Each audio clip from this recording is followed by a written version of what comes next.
My name is Kat Curry. I met Jack for the first time in the summer of '95 during staff orientation. I was a new counselor here at the camp, and he came to talk to us about the mission and what we were going to expect that summer. My role at the camp was that I served as a counselor here for 2 years, and then I came and stayed on actually full-time as an activities director, and never left until 2001. And I had a couple different roles: activities program director, assistant director, and then when Steve Green left, I took over as executive director. The Fowler Center to me means freedom, joy, happiness, love, and it's a pretty incredible place that you can come and be outside and just be surrounded by people that are all there for the same purpose, knowing that they will just do whatever it takes to help our campers have fun. And so even coming up here today and coming back to Michigan, actually for me, I get that same sense of being that just incredible things are going to happen and nobody is going to be told no, and in fact endless possibilities are out there to experience. I have a lot of memories of camp summers here. I have some special ones being a counselor, just with the people I worked with. You get to know a lot of new friends up close and personal when you're doing providing personal care for adults, and you really find that you have to just let everything about you go. You can't have any inhibitions and things that are going to hinder you from people just enjoying their life, because they need your help to even just get dressed in the morning and get out and get to the horses. So the staff, being around people that are supporting you is so much a vital part of this program and of this camp. And I think that when I first got that ingrained, I first heard it from Steve and Large Marge, who was the program director at the time, and then Jack. Those were really the three pinnacle people who introduced what it means to be a friend and to be a good person and to build relationships with people. The memories are all based around that, but I think specific ones, the campfires were really special to me. We did campfires every night. Anytime we were together with a group, there was always a lot of singing, there was a lot of laughter, there was a lot of screaming, and a lot of laughter and a lot of singing on top of that.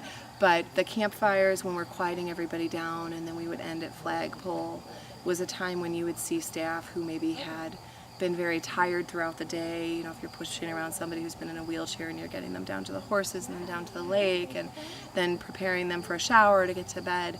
It's a lot of physically exhausting activities, but when you can get together at the end of that day and just sing and just all celebrate, and you're all singing in one voice almost, and it doesn't matter what happened throughout the day, this is the time and this is why we're here, is to all celebrate this time together. And then traditions like taking down our flag, that was always and putting our flag up was very important, those ceremonies. And you know, there's so many stories that it's really hard to pick out one. It's more kind of that constant memory of the singing the most. I like to sing here. Jack Fowler was one of the most surprisingly funny guys I had ever met. And when I first met him, this being here at the Fowler Center was one of the very first experiences I had with people with disabilities. I knew nothing about what it meant to have cerebral palsy, what it meant to have spina bifida. I didn't know anything about medications that people are on. You know, that there were people in the world that couldn't dress themselves and feed themselves. So watching this man come in and have him described as the founder and the chairman of the board, and he kind of saunters in, and he was in his 70s, I think early 70s when I started here, was just amazing. to me, because the physical impression you get was so different than who he was. But Steve said this morning too, as he was describing Jack, it's like he was a guy that when he walked in to the activity center where we were having our meeting, you could feel the returning staff, you could feel them smile, and almost like there was quiet cheering going on when he walked in. He just had this presence about him, and he was very patient with himself, and he found that I was patient as well. And it's like this guy is just demanding. He demands respect, and he demands understanding. And I don't mean demanding in a negative word, but you couldn't help but give him the respect, because that's what he deserved. And the wisdom that comes out of him just changed. It really affected a big impact on me. And I found that everything I wanted to do here was from direct words that he had spoken. And I wanted to make sure that people's needs were met so that they could enjoy themselves playing a game of sports, and they could go on the boat, or they could go on the horses. And I was going to do everything possible to make that happen. That's what he brought out. And that's the kind of guy he was. And I'm sure you've heard that story a lot. I can't think of a funny story about him, Okay. but I remember laughing a lot with him. I do remember one time we went out to his favorite restaurant in Greektown, and I had never been there, never been to that area of Detroit, and it was a little nerve-wracking going down there. But again, he had that presence that lit up the place, and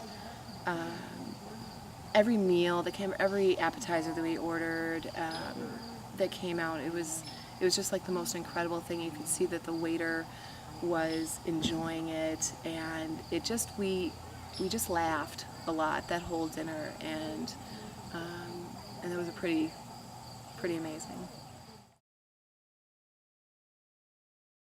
I think that his legacy is really the amount that he got out to people, to tell them about camp and to tell them about what you could do in the woods with people of varying abilities, and never that term disability. Is everybody has in the world has their own challenges, whether they're physical or mental or emotional, whatever they are. And his legacy is just keeping that out there and really being at the forefront of providing services for people with disabilities and people who need extra supports. And so I think that what we need to do, and everybody that's been touched by that in his life, is keep that word out there and make sure that people know about the Fowler Center, they know about the opportunities, they know about the amazing facilities that are here and the opportunities, the tree house and the climbing wall and things that are not provided at a lot of camps, maybe even for traditionally or regularly abled people. I'm not sure what the term is now, but kids don't have a lot of these opportunities in general at camps. But then to add the disability, being accessible on top of it is just incredible. So as much as we can keep pushing that and keep supporting that, not only in Michigan, but around the camping environment and just globally. I mean, this is a really phenomenal resource that we have, and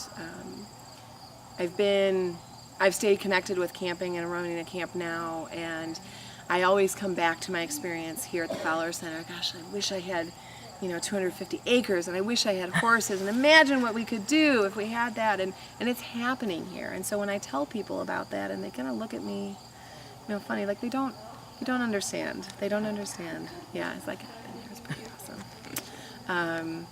So people need to know, and people need to know what is happening here and experience it. And there's a lot that camps, schools, and other facilities can learn from the things that happen here.